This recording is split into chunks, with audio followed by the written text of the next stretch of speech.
తాకట్లో ఉన్న బంగారాన్ని విడిపించి ఆ రోజున మార్కెట్ ధర కట్టి మిగిలిన డబ్బును మీకు అందిస్తుంది కొమ్మూరి గోల్డ్.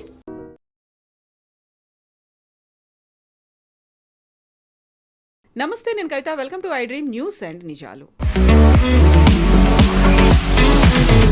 ఇరాన్ మీద అమెరికా ఇజ్రాయెల్ చేస్తున్నటువంటి యుద్ధం 4వ వారానికి ఎంటర్ అయింది. గతంలోనే డొనాల్డ్ ట్రంప్ అనౌన్స్ చేశారు, ఈ యుద్ధం 3 నుంచి 4 వారాల పాటు కంటిన్యూ అవుతుంది అనే మాట. నిజంగా 4వ వారాన్నే ఎండ్ అయిపోతుందా? ట్రంప్ నిన్న మీడియా సమావేశంలో మాట్లాడినట్టుగా తొందరలోనే ఈ యుద్ధాన్ని విరమించే యోచనలో ఉన్నాము అనేది. అది జరిగే అవకాశాలు కనిపిస్తున్నాయా? మరెందుకు నాటో మీద అలాంటి ఫోర్స్ పెడుతున్నారు? ఒక ఫ్రస్ట్రేషన్ అనేది ట్రంప్లో ఎందుకు కనిపిస్తుంది?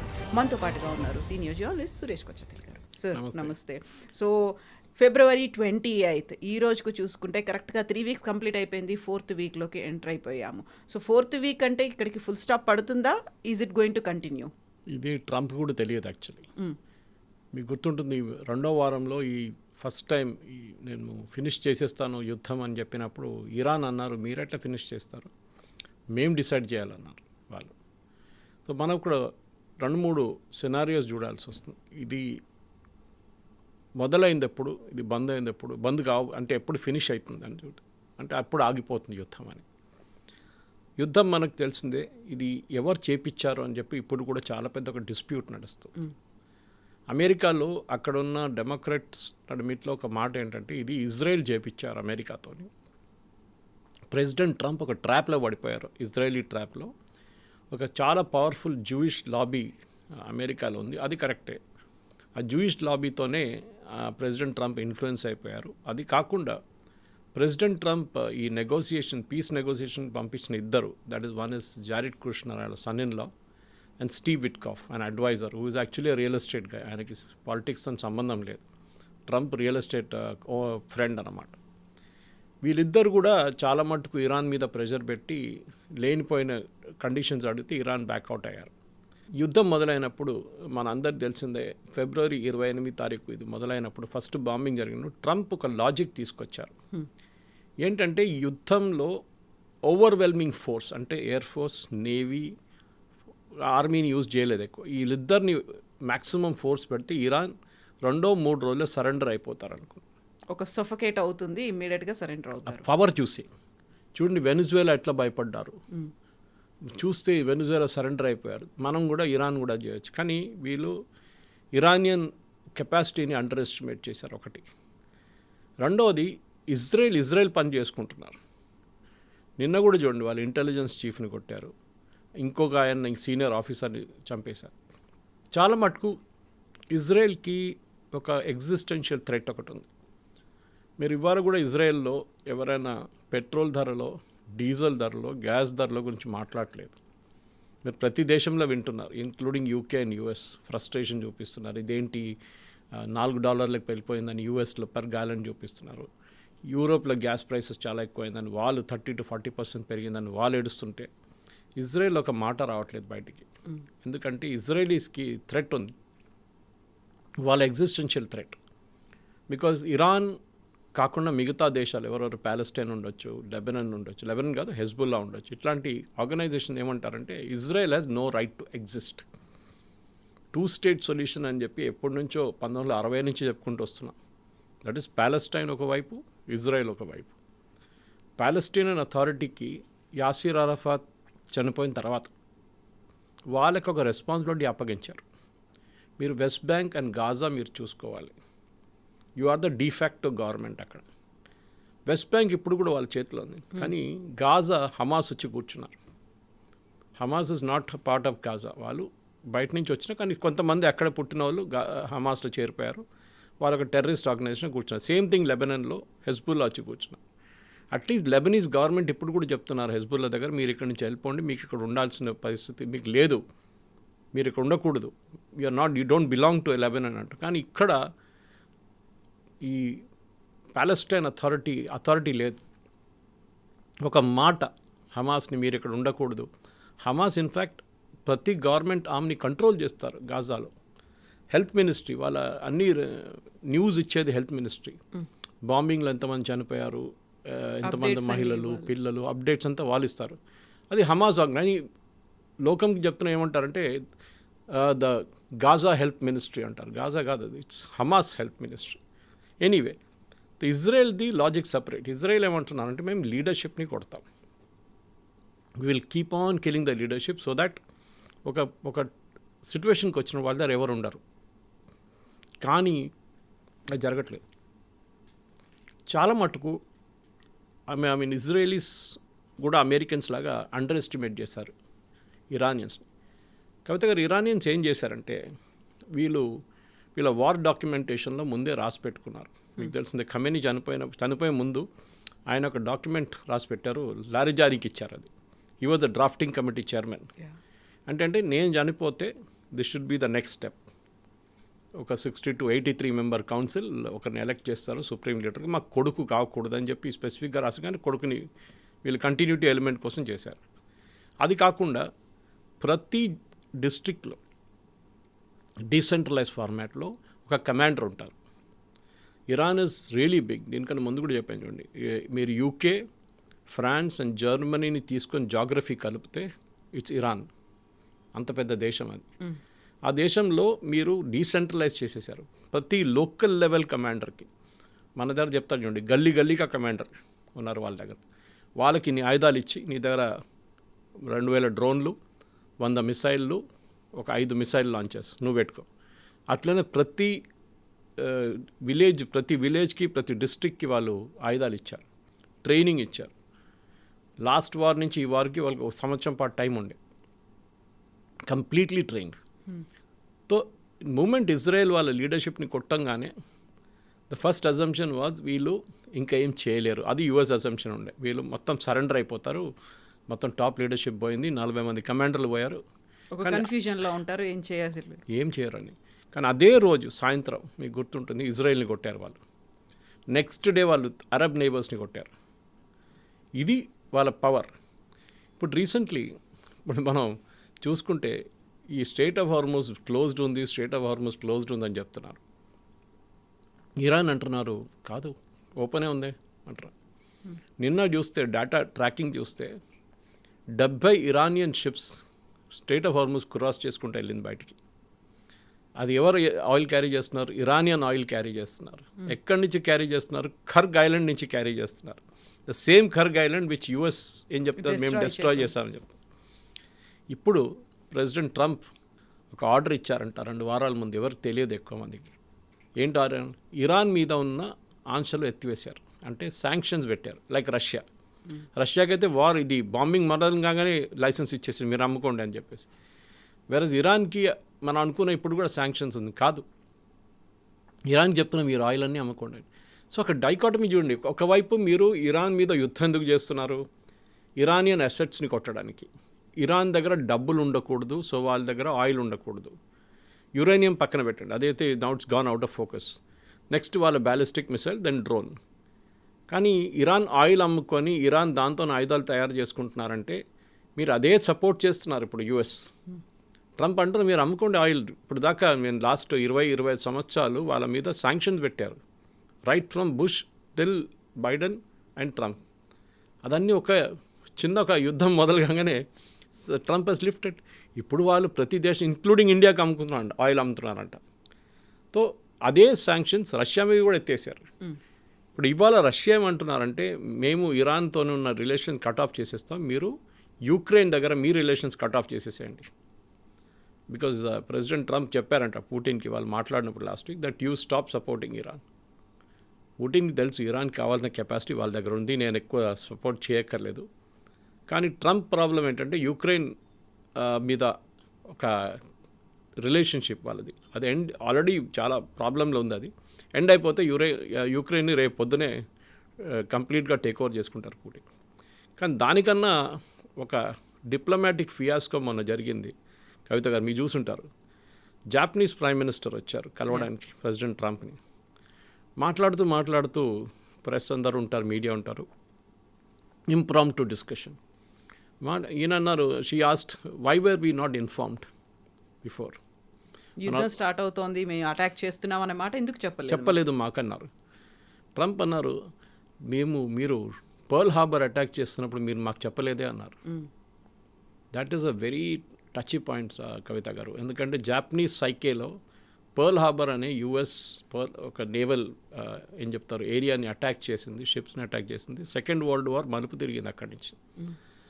అప్పుడు దాకా ఇప్పుడు అంటున్నారు చూడండి, అమెరికా ఏమంటున్నారు, నేటో మీరు రండి సహాయం చేయండి అని.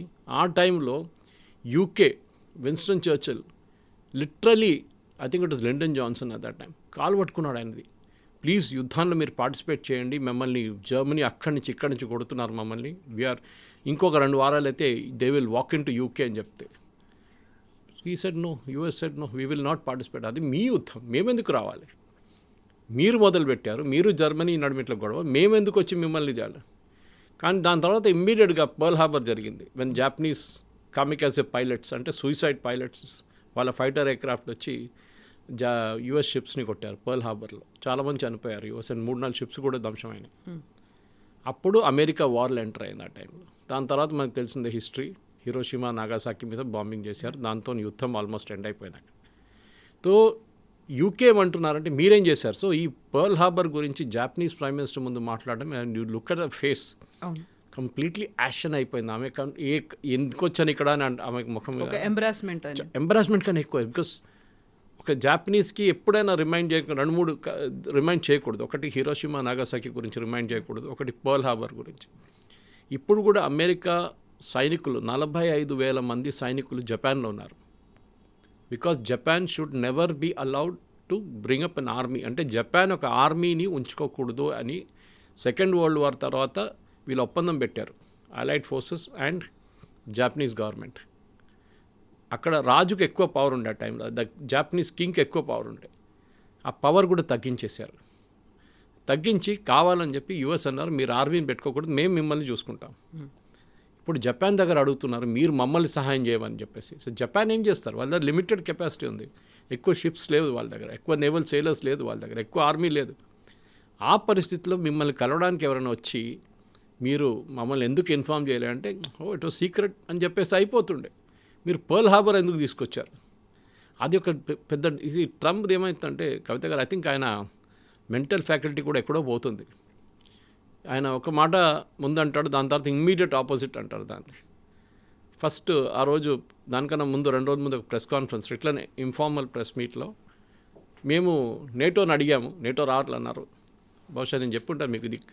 జాక్ స్ట్రామర్ని నేను అడిగాను, why are you not coming and joining us అంటే, I will have to check with my team అన్నారంట. నా టీం దగ్గర అడగాడు, టీం అంటే అలా క్యాబినెట్. సో ట్రంప్ అన్నారంటే ఏం టీం అడగడం, నేనే డిసిషన్ తీసుకుంటున్నాను, ఈ టీం ఎక్కడి నుంచి వచ్చిందని చెప్పారు. ఇది ఒక డిఫరెన్స్ ఆఫ్ వర్క్ స్టైల్ ఉంటుంది. అదొక డెమోక్రసీ, ఇది కూడా డెమోక్రసీ. కానీ ఇక్కడ Trump is absolute dictator.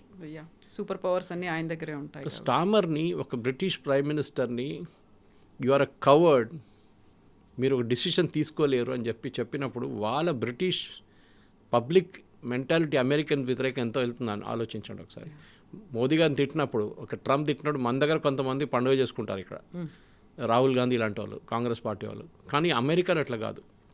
Even ఇజ్రాయెల్లో కూడా వాళ్ళ ప్రైమ్ మినిస్టర్ని ఎవరైనా తిట్టారో ఏమైనా చెప్పారంటే the entire country will rise up together. Political differences అంతా పక్కన పెట్టేస్తారు.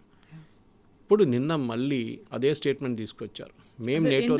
ఎందుకని అటాక్ చేయాల్సి వచ్చింది పర్ల్ హార్బర్ మీద జపాన్? అది ఒక డిసిషన్ ఉండే అప్పుడు, and it was not taken by the Japanese government, the Japanese king ఆ టైంలో, ఇంపీరియల్ ఫోర్సెస్. అది ఇటువైపు బర్మా వైపు ఒక క్యాంపెయిన్ నడుస్తున్నప్పుడు కొహిమా దాకా వచ్చారు జపాన్, ఇండియన్ నేషనల్ ఆర్మీతో, సుభాష్ చంద్రబోస్తో. అటువైపు యుఎస్ని ప్రొవోక్ చేయడానికి చేశారని చెప్తున్నారు ఇది పర్ల్ హార్బర్. ఎందుకంటే యుఎస్ అప్పుడు దాకా ఇన్వాల్వ్ లేరు వార్లో. అది ఒక సూసైడ్, అది కూడా అటాక్ చేయడం, that was the big disaster actually. Japanese చేయకుంటే బాగుంటుండే, కానీ దాంట్లో కింగ్ రోల్ ఎక్కువ ఉండే, రాజుల రోల్ ఎక్కువ ఉండే దాంట్లో. అప్పుడున్న జాపనీస్ గవర్నమెంట్ చాలా వీక్ అండ్ ఎఫెక్టివ్ ఉన్నారని చెప్తున్నారు. So pearl harbour was a turning point, second world war, that doubt లేదు. 9/11 గురించి మాట్లాడుతున్నప్పుడు దట్ వాజ్ అనదర్ 9/11 వాళ్ళకి. 9/11 కన్నా ఎన్నో సంవత్సరాల ముందు. సో పర్ల్ హార్బర్ ఇప్పుడున్న పబ్లిక్, ఇప్పుడున్న అమెరికన్ యంగ్స్టర్స్, మన దగ్గర ఉన్న జెన్జీ జనరేషన్ లాంటి వాళ్ళకి తెలియదు ఎక్కువ. వాళ్ళ హిస్టరీ బుక్స్లో ఉంటుంది కానీ నార్మల్గా డిస్కస్ చేయరు దాని గురించి. ఇప్పుడు మన దగ్గర కూడా కొన్ని మేజర్ మూమెంట్స్ అడిగితే, గాంధీ దండయాత్ర గురించో లేకుంటే మిగతా దాని గురించి అడిగితే, ఫ్రీడమ్ మూమెంట్ టైంలో మన యంగ్స్టర్స్కి తెలియదు. కొహిమా వైపు జరిగిన బ్యాటిల్, ఇండియన్ నేషనల్ ఆర్మీతో జరిగిన బ్యాటిల్, బ్రిటిష్ ఆర్మీ, అది కూడా తెలియదు. That first time Indian tricolour ఎగిరించింది నెహ్రూ కాదు, సుభాష్ చంద్రబోస్ అండమాన్స్లో అని చెప్తే అది కూడా చాలామందికి తెలియదు. బిఫోర్ 1947, 1930s అది. ఇట్లాంటి చాలా కారణాలు లేదు. సో జాపనీస్ చేసిన పెద్ద ఒక తప్పు అది. దానికి వాళ్ళకి పాపం they had to pay for it. ఎందుకంటే హిరోషిమా, నాగాసాకి మీద డెకేడ్స్ టుగెదర్ అక్కడ ఇంకేమీ లేదు. అది first time nuclear bomb was used. ఎవరు యాంటిసిపేట్ చేయలేదు. జాపనీస్ మీద చేయాల్సిన అవసరం లేదు ఆ టైంలో. It was a decision. తర్వాత చాలామంది రిగ్రెట్ చేశారు, కానీ అప్పుడు చేయకపోతే బాగుంటుంది. జాపనీస్ కూడా సరెండర్డ్ ఎనీవే. వాళ్ళు బర్మాలో కొన్ని వాళ్ళకి సెట్ బ్యాక్స్ జరిగింది వాళ్ళకి. In fact Japanese entire Asia take over చేసుకున్నారు. Singapore was with them, Burma with them, Indonesia వాళ్ళ దగ్గర ఉండే, మొత్తం సౌత్ ఈస్ట్ ఏషియా మొత్తం వాళ్ళు జస్ట్ అనదర్ 2 వారాలు కాగానే దేవర్ అట్ కొహిమా. ఇంకొక వారం అయితే దేవుడు ఎంటర్డ్ ఇండియా. అది ఉండే వాళ్ళ. కానీ ఇటువైపు చేసిన ఈ తప్పు, అమెరికా వైపు చేసిన తప్పు, that was a decision taken by the Japanese Royals. అదొక పెద్ద మిస్టేక్, తప్పని చెప్పొచ్చు. తప్పు కాదు, ఇట్స్ అ మేజర్ బ్లండర్. కానీ జాపనీస్ వాళ్ళ పవర్ చూపించారు దాంట్లో, that we can hit you అని చెప్పేసి. ఇప్పుడు దాకా కవిత గారు, అమెరికాలో అమెరికన్ మెయిన్ ల్యాండ్ మీద ఎవ్వరూ దాడి చేయలేదు. 9/11 వాజ్ నాట్ టెక్నికలీ ఆర్మీ, అది ఒక టెర్రర్ అటాక్ ఉండే. కానీ ఫస్ట్ టైం అమెరికా మీద ఒక దేశం వచ్చి మళ్ళీ దాడి చేసింది వాజ్ ఓన్లీ పర్ల్ హార్బర్. అది కూడా అమెరికన్స్కి చాలా పెద్ద ఒక దెబ్బ. ఎందుకంటే వారు ఎప్పుడు బయట కొట్లాడతారు వెళ్ళి, వియట్నాంలో, ఆఫ్ఘనిస్తాన్లో, సుడాన్లో, సొమాలియాలో, ఇప్పుడు చూస్తున్నాం ఇరాక్కి వెళ్ళారు, సిరియాకి వెళ్ళారు, ఈజిప్ట్లో కూడా వాళ్ళు కొన్ని రోజులు ఉన్నారు. Indirectly they participated. ప్రతి చోటకు వాళ్ళు వెళ్తారు, కానీ వాళ్ళ దేశంలో వారు ఎప్పుడు ఏ పోరాటం పెట్టుకోరు. వాళ్ళు they will keep there country చాలా సేఫ్ అదనమాట. సో ఇప్పుడైతే ఈ యుద్ధం 3 వారాలు కంప్లీట్ అయిపోయి 4th వీక్ ఎంటర్ అయిన తర్వాత ఏ దేశం ఎక్కడ ఉంది, ఎవరి వైపు ఉంది అనే దాంతో పాటుగా వాళ్ళ బ్యాక్గ్రౌండ్స్, హిస్టరీలో ఎవరెవరు ఇన్వేట్ చేశారు, ఎవరెవరు అటాక్ చేశారు, ఎవరి వైపు ఆ గతంలో ఉంది. So going back to decades, అక్కడికి మళ్ళీ కొన్ని దశాబ్దాల వెనక్కి వెళ్ళి మళ్ళీ చరిత్రను తవ్వి తీసుకునేటువంటి ప్రయత్నాలు అవుతున్నాయి. దెన్ వాట్ హ్యాపెన్స్ నెక్స్ట్ అనుకుంటే భవిష్యత్తులో ఏం జరుగుతుంది అంటే, ఇప్పుడు యుద్ధాన్ని ఆపడానికి చాలామంది ఆలోచిస్తున్నారు చేయాలని చెప్పేసి. దాంట్లో ట్రంప్ కూడా ఉన్నారు, లేదని చెప్పలేం. కానీ ఇది ఎటువైపు వెళ్తుంది అనేది, ఎవరు కంట్రోల్లో ఉన్నారని ఇప్పుడు ఉంది. ఇప్పుడు ఇజ్రాయెల్ కంట్రోల్లో ఉందా, అమెరికన్ కంట్రోల్లో ఉందా అనేది. అమెరికా దగ్గర ఆఫ్కోర్స్ వాళ్ళ ఆర్మీ మైట్ చాలా పెద్దది. ఇజ్రాయెల్కి ఆయుధాలు ఇచ్చేది కూడా అమెరికానే, దాంట్లో డౌట్ లేదు. మొన్న ఈ ఆయిల్ ఫీల్డ్, గ్యాస్ ఫీల్డ్స్ మీద అటాక్ చేసినప్పుడు ప్రెసిడెంట్ ట్రంప్ ఒక స్టేట్మెంట్ ఇచ్చారు, మీకు గుర్తుంటుంది. నాకు తెలియకుండా వీళ్ళు బాంబింగ్ చేశారు, పర్మిషన్ తీసుకోకుండానే అటాక్ అయింది. ఎస్, ఇది ఎందుకు చేశారు అదొక పెద్ద ఇష్యూ ఉండే. ఎందుకంటే మనం ఇప్పుడు జాపనీస్ గురించి మాట్లాడుతున్నప్పుడు కూడా ఈ ఆయిల్ గురించే ఉండే అప్పుడు కూడా గొడవ. In fact that is the main thing. ఈ ఆయిల్ రిసోర్సెస్ గురించి ఈ చాలా మటుకు యుఎస్ ఫ్లీట్ జాపనీస్ దగ్గర ఉన్న ఆయిల్ సీజ్ చేయడానికి ట్రై చేశారు. మీరు అడిగిన ఇప్పుడు కూడా ఆయిల్ గొడవనే నడుస్తుంది చాలా మటుకు. That is why Pearl Harbor ఎందుకు జరిగిందంటే it was a battle for oil at the end of the day. ఎందుకంటే బ్రిటిష్ అప్పుడు జపాన్ వాళ్ళు ఆక్యుపై చేసుకున్న, నేను చెప్పాను చూడండి, ఇండో చైనా అటువైపు. అప్పుడు యుఎస్ ఏం చేశారంటే వీళ్ళ అసెట్స్ మొత్తం ఫ్రీజ్ చేసేసారు. History is repeating it self. మళ్ళీ మనం ఎప్పుడు అంటాం, first time it's a tragedy, second time it's a comedy అంటారు. హిస్టరీ రిపీట్ అయింది. అదే జాపనీస్తో జరిగిన గొడవ మీరు సడన్గా రిమైండ్ చేశారు పర్ల్ హార్బర్ గురించి, ఇట్స్ గుడ్ థింగ్. అదే ఇప్పుడు కూడా నడుస్తుంది. సో ఈ ఆయిల్ గురించిన గొడవకి ఎవరు ఆపుతారంటే, మొన్న జరిగిన అటాక్లో, ఖతార్ మీద జరిగిన attack was one of the massive attack. వాళ్ళు ఇప్పుడు అంగీకరిస్తున్నారు మినిమం 5 సంవత్సరాలు పడుతుంది వాళ్ళకి రికవర్ కావడానికి. అండ్ వాళ్ళకి 80% వాళ్ళ రెవెన్యూ దీని నుంచి వస్తుండే, గ్యాస్ నుంచి. వాళ్ళకి ఇప్పుడు ఏమి ఉండదు. అఫ్కోర్స్ వాళ్ళ అసెట్స్ చాలా ఉందనుకోండి, వాళ్ళ పాపులేషన్ 4 లక్షల మందే. మన దగ్గర ఒక జిహెచ్ఎంసీ వార్డులో దానికన్నా ఎక్కువ మంది ఉంటారు. సో అక్కడున్న నాన్ రెసిడెంట్స్ ఎక్కువ మంది ఉంటారు, ఎక్స్పాట్రియేట్స్. ఖతార్ మీద కొట్టిన తప్పలో ప్రెసిడెంట్ ట్రంప్ అన్నారు, నెటన్యాహుని పిలిచి పబ్లిక్లీ అడ్మానిష్డ్ హిమ్, అంటే ఎందుకు చేశారని అడిగారు. అండ్ నెక్స్ట్ డే నెతన్యాహు అన్నారు, we will not do any more bombing. So Israel వైపు వాళ్ళు ఇప్పుడు కాన్సన్ట్రేట్ చేస్తున్న లెబనన్ మీద. సౌత్ లెబనన్ వాళ్ళు కంప్లీట్గా టేక్ ఓవర్ చేయడానికి ట్రై చేస్తున్నారు. అదే టైంలో మొన్న కూడా అక్కడ 4 IRGC కమాండర్స్ని చంపారు ఇజ్రాయెల్. అంటే వీళ్ళు అక్కడ ఉన్నారు ఇప్పుడు కూడా. ఇరానియన్స్ మనం అనుకుంటాం ఇరాన్లో ఉన్నారు, ఇక్కడ కూడా ఉన్నారు, వాళ్ళు అక్కడ కూడా చేరుకున్నారు వాళ్ళు. సో అక్కడ ఏం నడుస్తుంది అనేది ఇజ్రాయెల్కి ఇప్పుడు చాలామందికి వాళ్ళ కాన్సన్ట్రేషన్ అంతా లెబనాన్ మీద ఉంది. అప్పుడప్పుడు వెళ్ళి ఇరాన్ మీద ఒక బాంబు వేసి వచ్చేస్తారు, ఎవరినో ఒకటి చంపేస్తారు వాళ్ళు. And they are very specific. వాళ్ళు ఒక టార్గెట్ని హిట్ చేయట్లేదు, వాళ్ళు ఒక జనరల్ టార్గెట్ని హిట్ చేయట్లేదు, వాళ్ళు హై వాల్యూ టార్గెట్స్ని కొడుతున్నారు. ఒకటి గ్యాస్ ఫీల్డ్ కానివ్వండి, ఒకటి ఇండివిజువల్స్ ఉండొచ్చు, లారీజానీ లాంటి వాళ్ళు కొట్టినారు, ఇంటెలిజెన్స్ చీఫ్ని చంపారు. ఇట్లాంటి స్పెసిఫిక్స్ ఇజ్రాయెల్ తీసుకొస్తున్నాడు. ఈ యుద్ధం ఆపడానికి ఇజ్రాయెల్ దగ్గర కూడా ఒక పవర్ ఉంది, కానీ వాళ్ళు దాన్ని వినియోగించుకుంటారో లేదో అనేది చాలా మటుకు డౌట్ఫుల్. ఎందుకంటే ఇజ్రాయెల్ అండ్ స్పెషలీ నెటన్యాహు, ఆయనకి యుద్ధం ఎన్ని రోజులు ఎక్కువ నడిపించుకుంటూ పోతే ఆయనకి పొలిటికలీ బెనిఫిషియల్గా ఉంటుంది అది ఆయన కంట్రీలో. ఎందుకంటే ఆయన వ్యతిరేకంగా కొన్ని కేసులు ఉన్నాయి. అది కాకుండా ఈ యుద్ధం మొదలైన తర్వాత నుంచి చాలామంది ఆయన్ని ప్రశ్నిస్తున్నారు. October 7th ఎందుకు జరిగింది? Was there an intelligence failure? Army ఎందుకు రియాక్ట్ కాలేదు ఆ టైంలో? మనం ఇంత ట్రైనింగ్ ఇచ్చిన తర్వాత కూడా ఆ రోజు సభతో ఉన్నప్పుడు కూడా మన దగ్గర మనకు తెలుసు వీళ్ళు అటాక్ చేయవచ్చు అన్నప్పుడు ఎందుకు చేయలేదని చెప్పి చాలా ప్రశ్నలు నడుస్తున్నాయి. డిఫెన్స్ మినిస్టర్ రిజైన్ దాని తర్వాత ఒక 6 నెలల తర్వాత. ఇంకా ఈ వార్ అయినాక మనం డిస్కషన్ తీసుకుందామని నెట్నే ఒక అష్యూరెన్స్ ఇచ్చారు. అప్పుడు we will have a full fledged enquiry, ముందు యుద్ధం ఫినిష్ కానివ్వండి అని. కానీ ఆ యుద్ధం ఎండ్ అవ్వట్లేదు. ట్రంప్ ఒకవైపు, నెటన్యాహు ఒకవైపు. అరబ్ కంట్రీస్ వీళ్ళకు కూడా దీంట్లో స్టేక్ ఉంది. ఇప్పుడు చెప్పండి, చూడండి ఖతార్ స్టేట్ చూడండి, నిన్న సౌదీ అరేబియా మీద కొట్టారు, రిఫైనరీ మీద. సో ప్రతి చోట వాళ్ళ ఎకనామిక్ రెవెన్యూ ఎక్కడి నుంచి వస్తుందో దాన్ని కొడుతున్నారు. ఇరాన్, UAE మీద మనకు తెలిసిందే, వాళ్ళు టూరిజం మీద కొట్టారు, అంటే వాళ్ళ ఎయిర్పోర్ట్ కానివ్వండి, పామ్ జుమరియా కానీ హోటల్స్ మీద కొడుతున్నారు. కువైట్లో US 5th ఫ్లీట్ మీద కొట్టారు వాళ్ళు. వాళ్ళకి తెలుసు క్లియర్గా. అండ్ ఇరాన్ని మనం ఎప్పుడు అండర్ ఎస్టిమేట్ చేస్తున్నాం మనం as a normal media person కూడా. వాళ్ళ టెక్నికల్ పవర్ చాలా బాగుంది.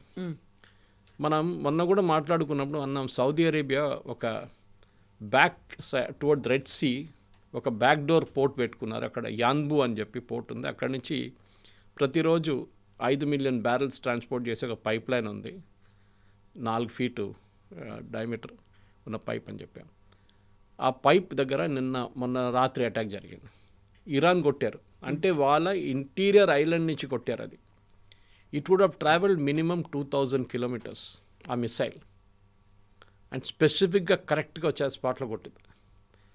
నిన్న జెరూసలం మీద ఒక అటాక్ జరిగింది, మీరు చూసుంటారు. అఫ్కోర్స్ ఫ్రాగ్మెంట్స్ పడింది అంటున్నారు ఇజ్రాయెల్, కానీ జెరూసలం మీద చేస్తున్నారు, which is almost again 2500 kilometres. అంటే వాళ్ళ దగ్గర ఇప్పుడు కూడా బ్యాలిస్టిక్ మిసైల్ చాలా క్లారిటీతో కొడుతున్నారు, చాలా పర్ఫెక్షన్తో కొడుతున్నారు.